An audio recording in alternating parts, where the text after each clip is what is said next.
받을 말씀은 창세기 21장 8절에서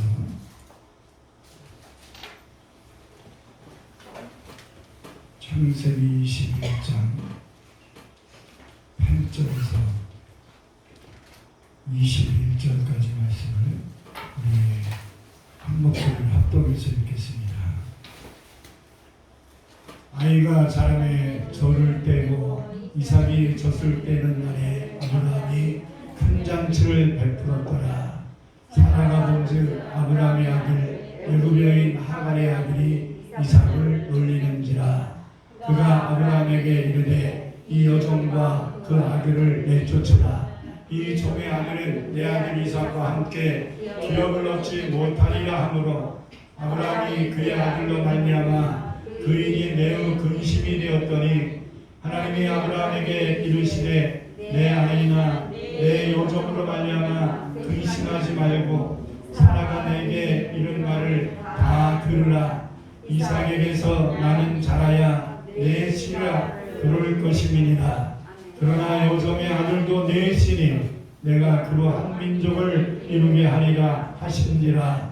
아브라함이 아침에 일찍이 일어나 떡과 물 한 가죽 부대를 가져다가 하갈의 어깨에 메어주고 그 아이를 데리고 가게 하니 하갈이 나가서 부엘세바 광야에서 방황하더니 가죽 부대에 물이 떨어진지라. 그 자식을 밥 먹던 물 아래에 두고 이르되 아이가 죽는 것을 참아보지 못하겠다 하고 화살 한바탕 머리 떨어져 마주 앉아 바라보며 소리내어 우니 하나님이 그 어린 아이의 소리를 들으셨으므로 하나님의 사자가 하늘에서부터 하갈을 불러 이르시되 하갈이 무슨 일이냐 두려워하지 말라. 하나님이 저기 있는 아이의 소리를 들으셨나니 일어나 아이를 일으켜 내 손으로 붙들라. 그가 큰 민족을 이루게 하리라 하시니라.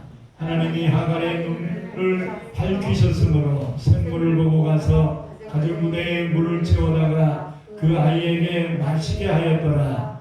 하나님이 그 아이와 함께 계심에 그가 장성하여 광야에서 거주하며 해 쓰는 자가 되었더니 그가 바란 광야에 거주할 때에 그의 어머니가 그를 위하여 애굽 땅에서 아내를 얻어 주었더라. 아멘. 하나님께 특별 찬양을 드리겠습니다.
사랑해 주님 감사합니다. 오늘도 하나님 앞에 귀한 말씀을 들으려고 이 시간 우리의 마음을 엽니다. 우리의 귀를 엽니다. 그러나 우리의 노력으로 마음이 열릴 수 없고 우리의 수고로 귀가 열릴 수 없음을 고백합니다. 주의 성령이 우리의 마음을 열어주시옵소서. 주의 성령이 우리에게 들을 귀가 열려지게 하옵소서. 주의 성령이 우리의 영을 소생시켜 주시사 주의 생명의 말씀으로 다시금 새롭게 하여 주옵소서. 오늘도 이 시간이 천국의 삶이 되게 하시고 오늘 이 시간이 주의 임재를 체험할 수 있는 복된 이 시간 되게 하옵소서. 예수님 이름으로 기도드립니다. 아멘. 오늘 본문은 아브라함의 첩이었던 하갈이 그의 아들 이스마엘과 함께 사라에게 쫓겨난 사건을 기록한 것입니다. 창세기 16장을 보면 우리가 잘 아는 것처럼 아브라함이 가나안 땅에 들어온 지 10년이 돼도 하나님이 약속하신 자식을 낳지 못해서 벌써 85세가 되었습니다. 이것을 안타깝게 여겼던 부인 사라가 자기 남편 아브라함에게 애굽에서 내려온 내 몸종 하갈을 당신에게 줄 테니 동침해서 하나님이 우리에게 주신다 약속한 그 아들을 대신하여 낳게 하라 이렇게 이야기합니다.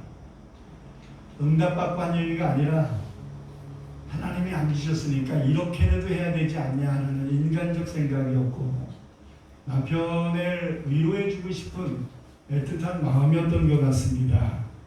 그래서 아브라함은 자기 아내의 그 말을 받아들였습니다. 그래서 하갈을 통하여 아들 이스마엘을 얻게 된 겁니다. 그러나 이스마엘은 하나님이 약속한 자녀가 아닙니다. 그게 중요한 거예요.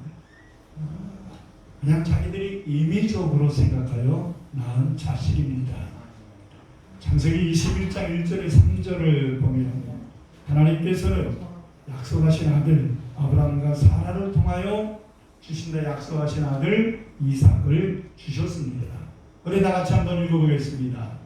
여호와께서 말씀하신 대로 사라를 돌보셨고 여호와께서 말씀하신 대로 사라에게 행하셨으므로 사라가 임신하고 하나님이 말씀하신 시기가 되어 노년의 아브라함에게 아들을 낳으니 아브라함이 그에게 태어난 아들 곧 사라가 자기에게 낳은 아들을 이름하여 이삭이라 하였고 할렐루야. 여기서 하나님께서 말씀하신 대로라는 것이 3번이 기록되어 있어요. 여호와께서 말씀하신 대로 사라를 돌보셨고 여호와께서 말씀하신 그 약속대로 사라에게 행하셨고 하나님께서 말씀하신 그 시기 때가 되니까 아들을 낳았다. 할렐루야. 하나님이 한번 약속하는 것은 변개치 않습니다. 문제는 우리가 흔들리고 있는 거죠. 하나님이 흔들리시는 것이 아니라 그 말씀을 들어 순종해야 될 우리가 요동치고 있는 거예요. 그래서 내 마음대로, 내 뜻대로, 내 방법대로, 내 생각대로 하고 있는 거예요.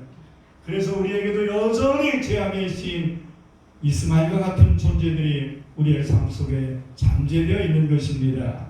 오늘 본문 8절을 보니까 이삭이 젖을 뺀 무렵 아브라함이 아들 이삭을 위하여 큰 잔치를 벌였습니다.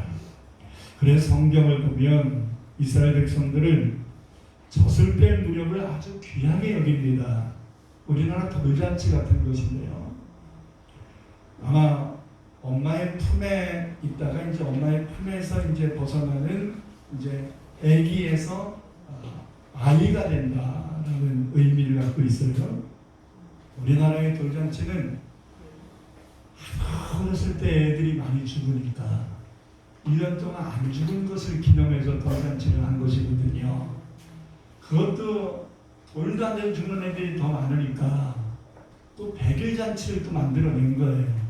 100일까지 살았으니까 이제 일생 건강하게 살라. 이래서 이제 100일 잔치도 만들고 그랬는데 이스라엘 백성들은 아이가 태어나면 남자아이들 같은 경우는 8일 만에 성전에 가서 할례를 행하고 그리고 젖될 무렵에 동네 사람들 다 불러다가 잔치를 벌이는 것입니다.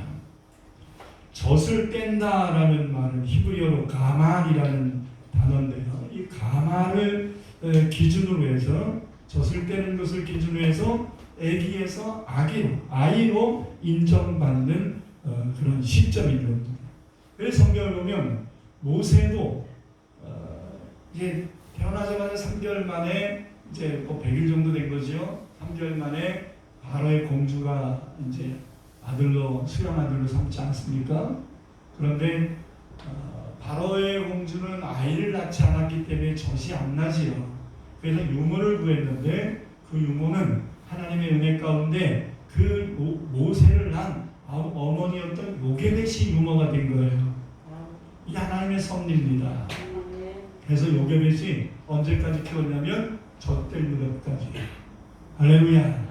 근데 참 귀한 게 젖될 무렵까지 한 만 2년 정도 되는 것으로 보아지는데 2, 3년 되는 그 짧은 시간, 그 시간 속에서 요게벳은 모세에게 철두철미한 신앙교육과 말씀교육과 이스라엘 민족의 선민사상 이런 것들을 다 심어준 거예요.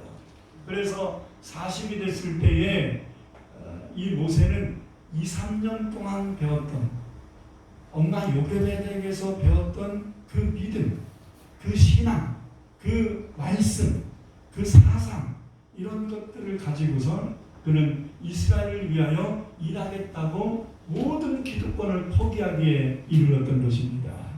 그러므로 젖될 무렵이라는 기점은 굉장히 성경에서 중요하게 여깁니다. 여러분 사무엘상 2장을 보게 되면 사무엘상 1장에서 아이를 낳지 못했던 한나에게 하나님이 아들을 주셔서 사무엘이라는 아주 시대적인 인물을 낳게 되었습니다. 이 한나도 하나님께 약속한 그 시간이 언제였냐면 젖될 무렵입니다. 그래서 사무엘을 한나는 젖될 무렵까지 키우고서 젖을 뺀 후에는 성전에 가서 봉사하는 하나님의 사람이 되도록 하셨던 거지요. 우리가 잘 아는 것처럼 그렇게 했더니 하나님께서 그 후로 한나의 태물로 확 열으셔서 아들 셋과 딸 둘을 더 더불어 낳게 되었던 것입니다. 이렇게 축제의 날에 여러분 젖될 무렵이라고 하는 아주 이 축제의 날에 여러분 하갈과 이스마엘이 집에서 쫓겨나는 불상사가 생겼어요. 가장 축제를 벌여야 될 잔칫날에 가정에 큰 불화가 일어난 거예요. 여러분 이 사건은 4단계로 이루어지는데요. 다같이 본문 9절에서 13절을 읽겠습니다. 살아가던즉 아브라함의 아들 애굽 여인 하갈의 아들이 이삭을 놀리는지라. 첫 번째는 뭐냐면 문제의 발단이에요. 하갈의 아들인 이스마엘이 사라의 아들인 이삭을, 그러니까 첩의 아들인 이스마엘이 본처의 아들인 주인의 아들인 이삭을 놀렸다.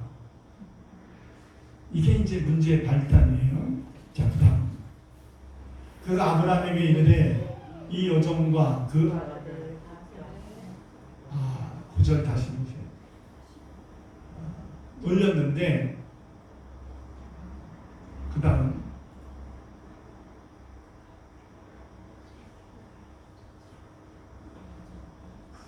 9절에서 사라가 본즉, 사라가 봤다는 게 이제 2단계예요. 자, 놀린 게 첫 번째 단계고 9절로 다시 들어가세요. 사라가 본즉, 그러니까 첫 번째 단계는 이스마엘이 이삭을, 어린 아이 애기인 이삭을 놀린 것이고, 그게 발단이고, 두 번째는 공교롭게도 이것을 다른 사람이 본 게 아니라 이삭의 엄마였던 사라가 본 게 문제가 된 거예요. 그래서 세 번째는 10절, 사라가 아브라함에게 이 여종과 이 아들을 내쫓으라고 강드라이브를 겁니다. 그래, 그 말을 들은 아브라함이 굉장히 고민을 합니다. 자, 11절 보겠습니다. 아브라함이 그의 아들로 말미암아 그 일이 매우 근심되었더니, 12절, 이때 네 번째, 하나님이 개입하셔서 교통정리합니다. 자, 읽겠습니다. 하나님이 아브라함에게 이르시되 내 아이나 내 여종으로 말미암아 근심하지 말고 사라가 내게 이른 말을 다 들으라. 이삭에게서 나는 자라야 내 씨라 부를 것임이니라. 자, 하나님이 어떻게 교통정리를 내쫓아라. 사라의 말대로 내쫓아라. 이스마엘은 내가 너희에게 주리라 약속하신 그 약속의 아들이 아니다. 사라의 말대로 내쫓는 것이 옳다라고 하나님은 교통정리하셨어요. 그런데 부수적으로 아브라함을 위로하시기 위하여 13절 한번 더 보실까요? 그러나 여종의 아들도 내 신이 내가 그로 한 민족을 이루게 하리라. 이렇게 약속을 해주신 거예요. 여러분, 오늘 이 말씀이 우리가 이제 상고해야 될 기초적인 자료인데요. 이삭이 이스마엘을 왜 놀렸을까요? 저는 좀 이해가 갑니다. 원래 아이들이 둘이 생겼을 때 이 큰애가 사랑을 독차지하거든요. 사랑을 독차지해요. 그러다가 동생이 생기면 그 사랑을 뺏기는 것 같은 감정이 들 겁니다. 그래서 큰애가 나이가 뭐 4-5밖에 안 되면 갓 태어난 아기를 해코지하는 일들을 가끔씩 해요. 어른들이 보지 않는데 툭 친다든지 꼬집는다든지 지나가면서 발로 찬다든지 뭐 이런 그 못된 행동들을 합니다. 이게 이제 자기가 여태까지 사랑을 차지받다가 그 사랑이 동생 아이에게로 뺏기는 것 때문에 이 상실감이 그런 행동을 은연중에 하는 것이거든요. 근데 여러분, 이스마엘은 지금 17이나 18 정도 된 거고요. 이삭은 2-3살 된 거예요. 자, 오늘날로 생각해 보십시다. 오늘날하고 비슷할지는 모르겠습니다만은 17살이면 우리나라의 개념으로 보면 무슨 시기죠? 사춘기죠. 사춘기잖아요. 반항하는 사춘기잖아요. 근데 지난 2년 전까지만 해도 아브라함에게 온팍 사랑을 받았어요. 그죠? 이삭만 노년에 난 자식이 아니잖아요. 이스마엘도 85세에 난 자식이에요. 그렇기 때문에 얼마나 사랑받았겠어요. 하나밖에 없는 아들이. 그런데 이삭이 태어난 다음에는 자기는 천덕꾸러기가 되는 거예요. 왜? 첩의 아들이니까. 이게 참 인정하지 않을 수 없는 이런 현실적인 문제가 발생되면서 본처의 아들인 이삭은 너무나 큰 사랑을 받고, 성경에 보면 이스마엘이 젖될 무렵에 잔치했다는 기록이 없어요. 안 한 것 같아요. 아마 아브라함이 사라 눈치 보느라고 못한 것 같아요. 그런데 이삭은 젖될 무렵에 성대한 잔치를 벌여요. 이스마엘 입장에서는 그렇지 않아도 사춘기적인 기질이 발동했을 텐데 얄밉겠죠. 밉지 않겠습니까? 아주 야속하고 여러 가지 복잡한 감정이 이 어린 애기였던 이삭을 이뻐해주고 동생으로 사랑해주는 것보다는 시기심이 발동하고 너 때문에 내가 받았던 사랑 다 뺏겼다라는 상실감으로 조롱을 했을 가능성이 있는 거지요. 그렇지 않아도 가시 같은 존재인데 이 모습을 사라가 봤어요. 여러분, 세속적 표현으로 껌수 잡은 거죠. 야, 저 아들을 먼저 낳아줬는데 저 아들을 낳게 한 원인이 자기가 사라를 남편에게 준 거야. 그렇기 때문에 뭐라고 얘기하기가 어려워. 그런데 이제는 아들을 낳았어. 사라에게 힘이 생긴 거예요. 그리고 아들이라면 이 사라는 생명을 바칠 각오까지 지금 되어 있는 거예요. 이런 상황에서 가시 같은 존재인 저 하갈과 이스마엘을 내쫓을 수 있는 명분이 생긴 거예요. 할렐루야. 이해가 되십니까? 명분이 생겼어요. 그래서 사라가 그동안 잠잠고 있다가 명분이 생기니까 강렬하게 걸어서 아주 혼내줘라 이렇게 얘기한 게 아니라 내쫓으라는 말을 하는 거예요. 꼴보기 싫다는 거예요. 내 눈에서 떠나게 하라는 거예요. 여러분, 이것은 굉장히 사라가 성질이 지랄 같은 거죠. 굉장히 지랄 같은 성격을 부린 거예요. 아주 잠재되었던 숨어있던 성격이 돌출된 거예요. 근데 여러분, 아브라함도 허락하고 하나님도 허락할 수밖에 없었던 이유는 뭐냐면 하나님의 약속의 말씀을 근거해서 그렇게 말했기 때문인 것입니다.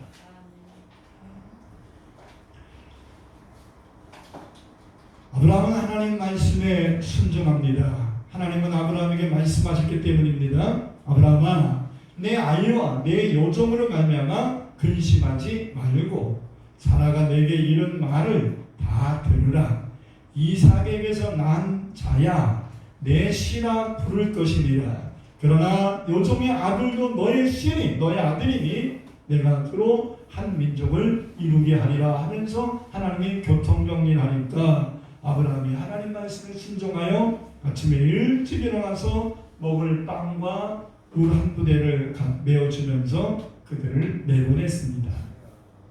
여러분, 하갈은 갑자기 이제는 정처 없는 나그네 신세가 됐습니다. 하갈이 갈 곳이 어딜까요? 자기가 태어난 고향인 애굽으로 갔던 곳으로 추정합니다. 왜냐하면 브엘세바라는 곳은 아브라함이 살고 있었던 가나안에서 애굽으로 들어가는 길목과 같은 곳입니다. 그러나 이 브엘세바는 광야요 사막입니다. 그러다 보니까 여러분, 하갈이 이스마엘을 데리고 자기가 태어난 고향 애굽으로 가려고 했는데 여러분, 하갈이 사라와 아브라함을 쫓아서 애굽에서 가나안 땅으로 들어온 지가 이미 30년이 다 돼가요. 30년이. 길 찾기가 쉽지가 않았겠지요. 지금은 딱 어느 동네 하고서 딱 써있는 고속버스 뭐 이런 것들이 있고, 또 내비게이션에 의해 가지고 뭐 자가용 타고 딱 가면 되겠는데 그때 당시에는 이 모든 시스템이 없기 때문에 눈대중으로 사람들에게 또는 물어서 이렇게 가야 되는데 광야에 사람이 많다? 거의 없다? 거의 없죠.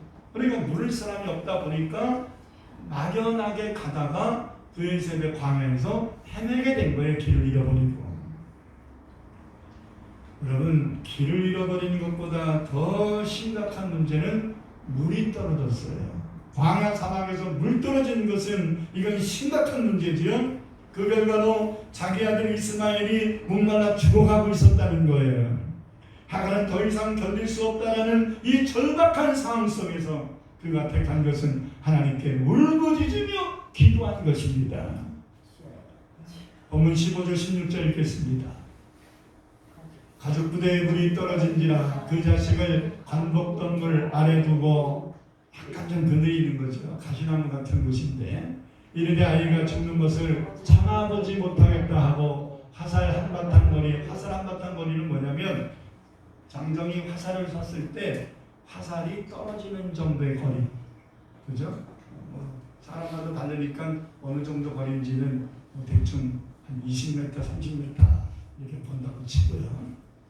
그렇게 떨어진 거리에서 아들과 하갈은 마주가 앉아 보며 소리내어 울었다 이렇게 얘기해요.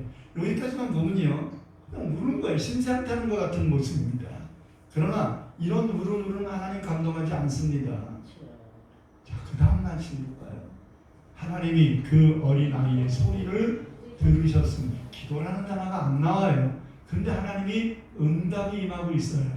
그렇기 때문에 이 울음 그냥 울음이 아니에요. 하나님을 향한 울음인 거예요.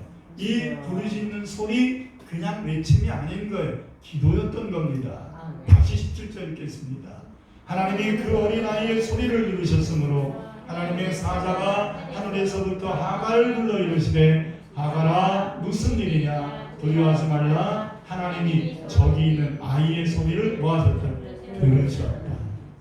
18절 일어나 아이를 일으켜 내 손으로 붙들라 그가 큰 민족을 이루게 하리라 하시니라. 여러분, 비록 죄를 짓고 쫓겨났을지라도 자신의 문제로 절망하지 아니하고 하나님께 눈물로 호소했더니 하나님이 들으시고 급하게 천사까지 파송하셨던 것입니다. 억울해서 쫓겨난 게 아니에요. 죄져서 쫓겨난 거예요. 그냥 이삭 좀 해코지했다고 쫓겨난 정도가 아니라 하나님이 허락하셔서 내보내라고 하신 거예요. 이것은 결과적으로 무슨 문제입니까? 어린 아이의 문제가 어른의 문제로 비화되고 이런 애기 싸움이 어른 싸움이 됐다 이렇게만 얘기할 게 아니라 누가 개입하셨어요? 하나님이 개입하셨단 말이에요. 다시 말하면 하갈이 아브라함에게 그 가정에서 내쫓김 당한 것은 누가 내쫓으신 거예요? 하나님이 내쫓으신 거예요. 여러분, 하나님께 내쫓김 당한 하갈이 하나님께 기도할 필요가 있을까요? 하나님께 버림받은 것 같은 상실감성이 있는 자가 하나님께 울며 기도가 될까요? 그러나 하갈은 하나님께 기도했다는 거예요. 이게 믿음이에요. 여러분, 하나님이 나를 안 도와주시는 것 같아. 이건 분명히 하나님이 안 도와주시는 거라는 확신이 드는데도 우리는 하나님께 그래도 기도해야 됩니다. 할렐루야. 하나님이 나를 버리시는 것 같아도 그래도 나는 하나님께 기도해야 됩니다. 왜? 모든 길은 하나님께 있기 때문입니다. 사랑하는 성도 여러분, 그래도 기도해야 됩니다. 죄를 져서 벌을 받고 있는 것 같아도 하나님이 나를 버리시는 것 같아도 그래도 기도해야 됩니다. 성경을 보면 이러한 기도는 하나님이 들어주시는 경우가 매우 많아요. 여러분, 얼마 전에도 제가 설교 시간에 한번 말씀드렸는데 창세기 4장을 보면 하나님께 동생과 함께 제사를 드렸는데 동생 아벨의 제사는 하나님이 받으시고 자기 가인의 제사는 받지 않으셨어요. 이것 때문에 가인이 굉장히 시험이 들었어요. 자기를 좀 점검해야 되는데 왜 하나님이 내가 드린 제사를 받지 않으시고 아벨이 드리는 제사는 받으셨을까? 좀 자기 점검을 해야 되는데 도리어 분이 난 거예요. 화가 난 거예요. 그래서 자기 동생, 아무 죄도 없는 자기 동생 아벨을 돌로 쳐 죽였어요. 그래서 하나님께서 가인에게 벌을 주셨어요.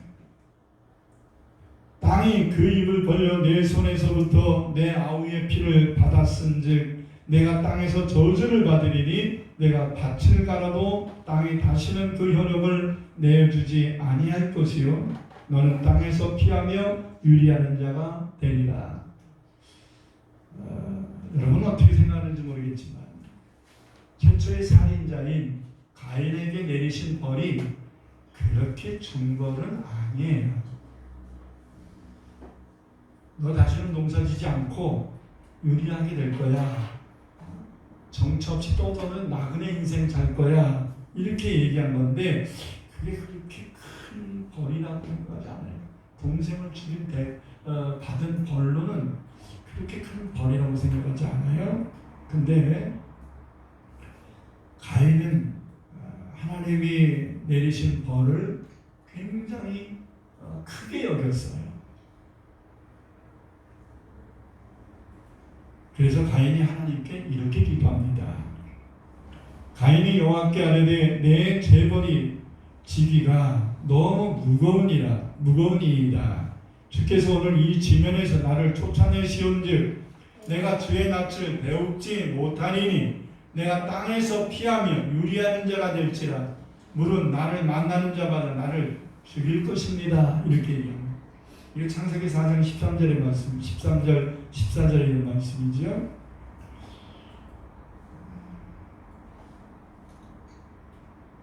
저는 이런 생각이, 이런 가인의 기도를 하나님 들어주실 필요가 있나? 저는 하나님이 아니죠. 만약에 제가 하나님의 입장이었다면, 야, 이 자식아, 네가 잘못한 것부터 바로 깨달아. 이렇게 더 이중삼중의 질책을 더 가중시켰을 것 같아요. 근데 이상합니다. 하나님이 가인의 기도를 그대로 받아주세요. 그 다음 절인 15절을 보니까 여호와께서 그에게 이르시되 그렇지 아니하다. 가인을 죽이는 자는 벌을 7배나 받으리라 하시고 가인에게 쌓인 표를 주사 그를 만나는 모든 사람에게서 죽임을 면하게 하시니라. 저는 하나님이 너무 마음이 약하신 것 아닌가라는 생각을 합니다. 그러나 이것이 하나님의 사랑이에요. 아멘. 또한 창세기 28장을 보면 야곱이 자기 집에서 도망 나와서 외삼촌 집으로 피난을 가고 있는 가운데서 돌로 베게 되고서 이제 잠을 자다가 꿈속에 하나님 만나는 사건이 나오는데, 여러분 왜 야곱이 도망자가 됐습니까? 하나님께 장자의 기도 받으려고 할 때 자기를 야곱이라 하지 않냐고 에사라고 거짓말을 해서 기도 받았잖아요. 이것은 아버지만 속인 게 아닙니다. 1차적으로 자기 양심도 속인 것이고, 아버지 이삭을 통하여 기도할 때 아버지가 복을 주는 게 아니잖아요. 그 아버지 이삭의 기도를 들으신 하나님의 복을 줘야 되잖아요. 그럼 누굴 속인 거야? 하나님 속인 거예요. 하나님 속이고 부모를 속이고 자기 양심을 속이고 형을 속이고 이렇게 속인 자가 무슨 할 말이 있을까? 무슨 하나님께 복을 받을 자격이 있을까? 당연히 떠돌이가 되어야 되지 않는 것인가? 자기 책임져야 되는 것 아닌가? 라는 생각입니다.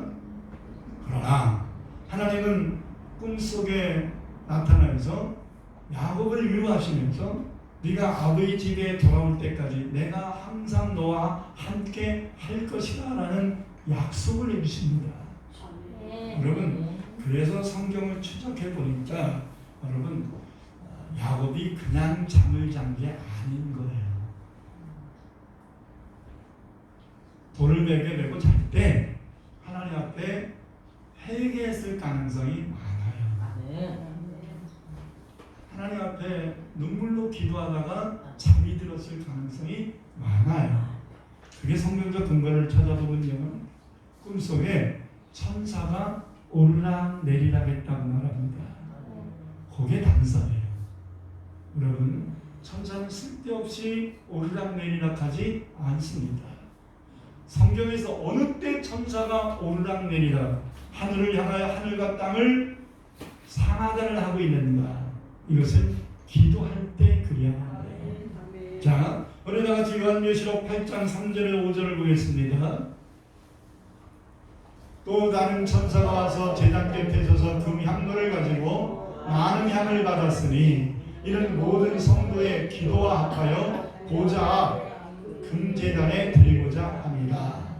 향연이 성도의 기도와 함께 천사의 천사의 손으로부터 어디로? 하늘에 계신 하나님 앞으로 올라가는지라. 자, 5절 천사가 향로를 가지고 제단물을 담아다가 땅에 쏟음에 하나님이지. 우레와 음성과 번개와 지진이 나더라. 하나님의 이 성도들의 호소의 기도를 들으신 하나님이 이제 천사를 통하여 그 기도를 받으신 하나님이 천사를 통하여 이제 진노의 징계를 지금 내리시는 것이다는. 그러니까 요한계시록 8장 3절에서 5절까지의 말씀은 천사들이 성도들의 기도를 하나님께 상달하고, 그리고 또 하나님이 응답하신 그것을 이 세상에 하다라는 내용의 말씀인 거예요. 그렇기 때문에 천사들이 오르락내리겠다는 것은 심심해서 왔다 갔다 했다는 게 아니에요. 야곱이 기도했다는 겁니다. 그 천사들이 그 기도를 하나님께 올렸고 그 응답을 가지고 내려온 거예요. 할렐루야. 여러분, 쫓겨나도 기도해야 합니다. 아멘. 죄 졌어도 그래도 기도해야 됩니다. 할렐루야. 항상 가인을 생각하고 야곱을 생각해야 합니다. 여러분, 또 하나의 사건을 보면요, 사사기를 보면 삼손이라는 사람이 나옵니다.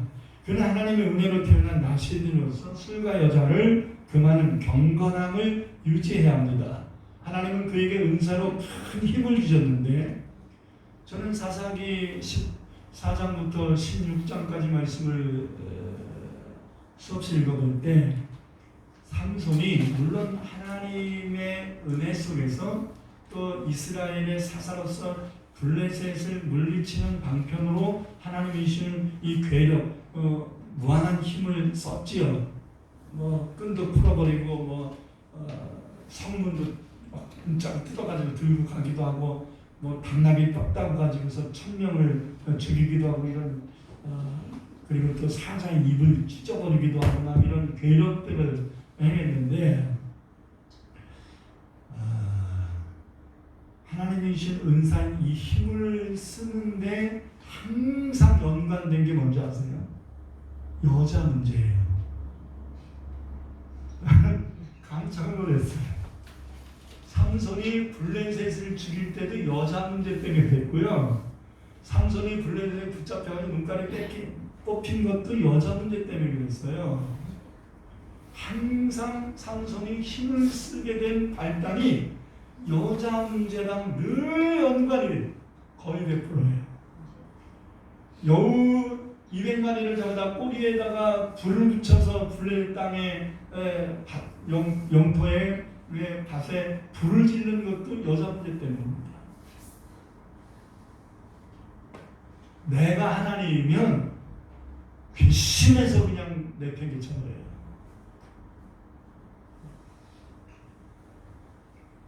너무 놀래가지고 아멘도 안 하네.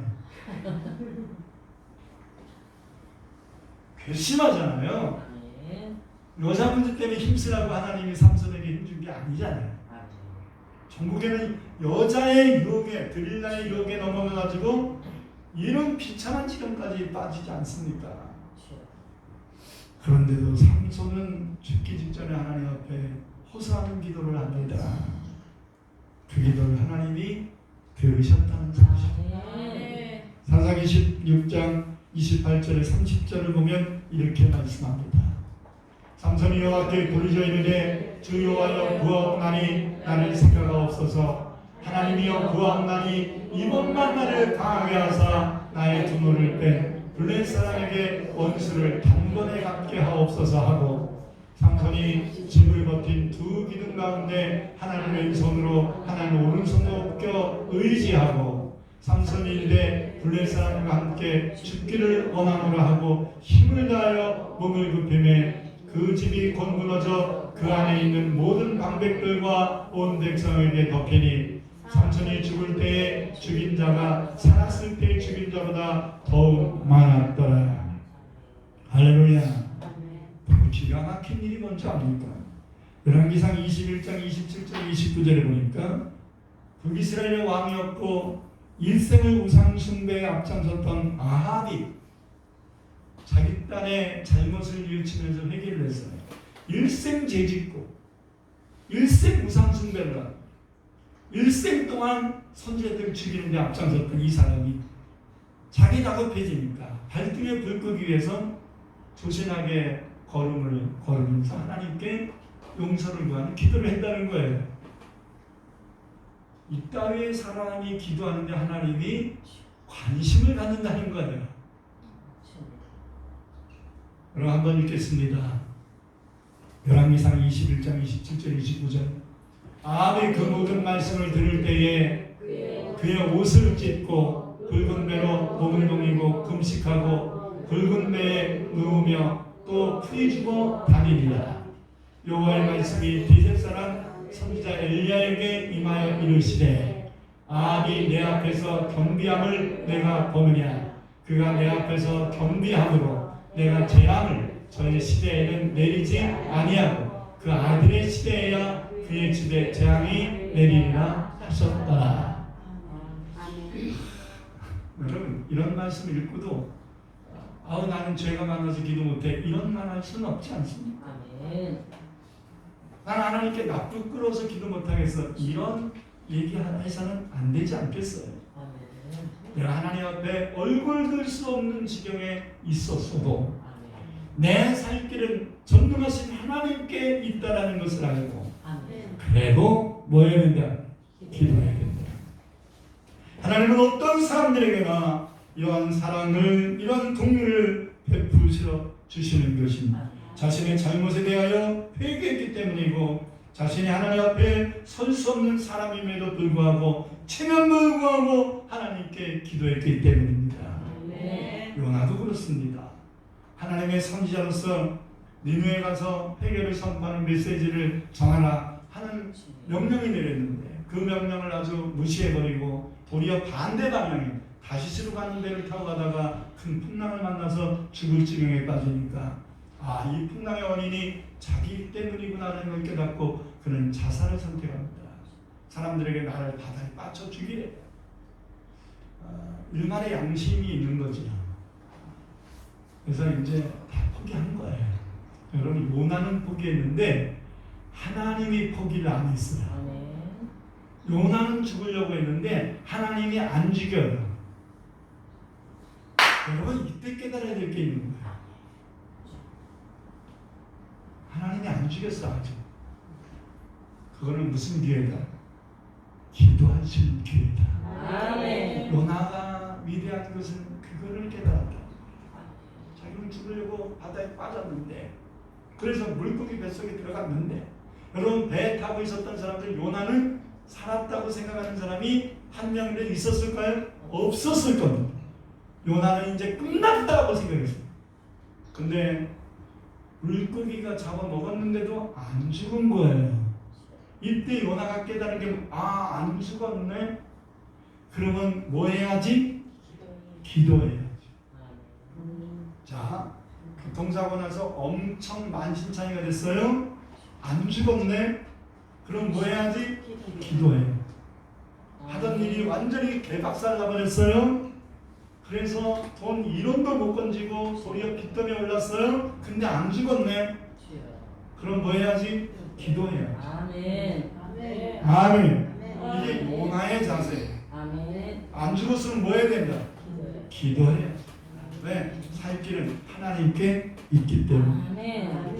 그래서 요나서 2장 1절에 4절을 보면 요나가 기도합니다. 함께 있습니다. 요나가 물고기 뱃속에서 그의 하나님 여호와께 기도하여 이르되 내가 받는 고난으로 말미암아 여호와께 불러아뢰었더니 주께서 내게 대답하셨고 내가 수월의 뱃속에서 부르셨더니 주께서 내 음성을 들으셨나이다. 주께서 나를 깊음 속 바다 가운데 던졌으므로 큰 물이 나를 들렀고 주의 파도와 큰 물결이 다 내 위에 멈췄나이다. 내가 말하기를 내가 주의 목전에서 어떨지라도 쫓겨났을지라도 어떡하겠다? 다시 주의 성전을 바라보겠나이다. 다시 하나님의 성전을 향하여 기도하겠습니다. 이렇게 마음 자세를 고쳐먹었다 이 말이에요. 할렐루야. 사랑하는 성도 여러분, 다시 한번 촉구합니다. 어떤 상황 속에서도 우리는 낙심과 절망하지 말고 포기하지 말고 뭐 해야 된다고요? 기도해야 됩니다. 본문 19절을 보니까 하나님은 하갈의 기도를 들으시고 세 가지의 복을 주셨는데 첫째는 내 아들로 큰 민족을 이루게 하시리라는 앞날을 보장하십니다. 여러분 포기하지 아니하고 부르짖어 기도하면 이렇게 하나님은 앞날을 열으십니다. 두 번째는 눈을 밝히시니 생물을 발견하게 하심으로써 그의 궁극적 문제, 아들이 목말라 죽어가는 것 참지 못해서 견딜 수 없어서 하나님께 기도했더니 음문을 발견하게 하셨다는 문제를 해결해 주신 거예요. 아멘. 이제 끝났다. 아니에요. 안 죽었으면 끝난 게 아니에요. 안 죽었으면 뭐 해야 돼요? 기도해야 돼요. 셋째, 하나님이 아들과 함께 해주시겠다라는 약속을 받습니다. 여러분, 하나님 반드시 여러분의 기도도 들어주실 것입니다.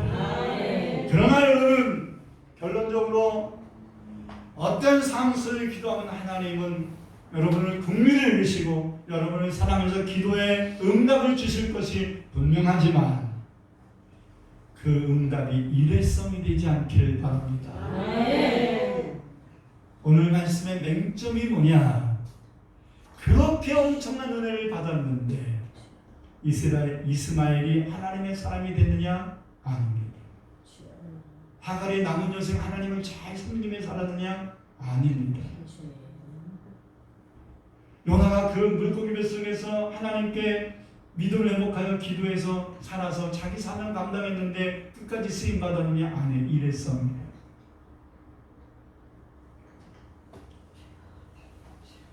여러분, 아까 말했던 아합이 그렇게 겸비함으로 하나님께 기도하고 회개했더니 하나님이 네 당대에는 죽이지 않을게 라고 하나님이 관용을 보내셨는데 그러면 남은 생에 아합이 우상숭배를 청산했느냐? 아니에요. 그게 문제예요. 다급해서 기도하여 응답받을 수는 있겠으나 그것으로 끝나서는 안 된단 말입니다. 갈등에 불끈 후에 다시 원위치로 돌아가는 사람들이 적지 않습니다. 오늘 말씀에 예를 들었던 대부분의 사람들이 이러한 사람들이었어요. 응답받은 후에 다시 원점으로 돌아간 사람. 가인이 그랬습니다. 아합이 그랬습니다. 하갈이 그랬습니다. 요나가 그랬습니다. 히스기야가 그랬습니다. 그러나 응답받은 후에 더 큰 복을 받은 사람들도 적지 않습니다. 아브라함도 응답받은 다음에 더 큰 은혜 받았습니다. 야곱도 그래, 이삭도 그래, 다윗도 그래. 수많은 사람들이 하나님이 그 다급함 속에 응답받은 것으로 말미암아 그 은혜를 잊지 아니하고 살아감으로 말미암아 다급했을 때 받은 은혜보다 더 큰 은혜들을 받았던 것입니다. 나는 저와 여러분이 발등에 불고기 한 기도에 머무르지 말고 끝까지 받은 은혜 잊지 말고 기도의 줄 놓치지 말고 살아갈 수 있는 성도를 낼 수 있기를 주의 이름으로 축원합니다. 우리 두 손을 가슴에 얹읍시다. 여러분, 삶이 힘들고 고달프니까 지치지 않았습니까? 또는 세속화된 것 때문에 내 마음이 침체되어서 나 같은 거는 하나님이 기도 안 들어주실 거야 라고 찬영하고 있지는 않습니까? 여러분, 살인자 가인의 기도도 들렸어요. 우상숭배자 아합의 기도도 들렸어요. 하나님의 선지자의 그 사명을 잊어버리고 도망자였던 요나의 기도도 들으셨습니다. 죽지 않았으면 기도하는 겁니다. 하나님, 나에게 당면한 이러이러한 문제들 내 힘으로 해결할 수 없습니다. 하나님 도와주십시오. 하나님 앞에 간절히 기도하고 그러나 이 응답이 일회성으로 끝나지 아니하고 한나처럼 더 큰 복을 받을 수 있는 기회가 되게 하옵소서. 기도하십니다. 주여! 할렐루야. 아버지 하나님 감사합니다. 오늘도 우리에게 주신 귀한 생명의 말씀을 가슴에 담습니다. 한 귀로 듣고 한 귀로 흘려버리는 자 되지 아니하게 하소서. 두 귀로 듣고 마음이 새는 자가 되게 하옵소서. 우리도 기도해야 될 사람이 아닙니까? 아버지, 내가 혼자 언제 이 험한 세상 살아가시고 내 무거움을 해결할 수 있겠습니까? 내 머릿속에 내 수고와 무력과 땀으로 만들 수 없으면 주님께 고백합니다. 극단적인 상황이 아닐지라도 하나님, 하갈이 자기 아들이 아직 죽지 않았음에도 불구하고 하나님, 전망적인 상황에서 하나님 앞에 더 절망의 나라를 받으면 죽지 않았다면 기도해야지라는 믿음 가지고 불을 지었던 것처럼 우리의 마음에 이런 기도할 수 있는 용기를 주옵소서. 기도할 수 있는 힘을 주옵소서. 기도할 수 있는 마음을 주시옵소서. 아버지 하나님, 오늘 당면한 문제도 하나님 같은 약속해가지고 하나님 앞에 울부짖길 원합니다. 부르짖길 원합니다. 기도하기를 원합니다. 우리의 죄를 용서하소서. 우리의 어리석음을 용서하여 주옵소서. 우리의 부족함을 긍휼히 여겨 주시옵소서. 모든 것을 한국하여 소리주시는 하나님의 은혜가 우리 모두에게 임하게 하시고, 우리의 가정 속에 임하게 하시고, 우리의 자녀 속에 임하게 하시고, 우리의 직장과 사업 속에 임하게 하시고, 아버지 우리의 남성의 속에 임하게 하옵소서. 사랑해 주님 감사합니다. 어떤 문제를 만나도 기도를 포기하는 자 되지 않게 하여 주옵소서. 예수님 이름으로 기도드립니다. 아멘.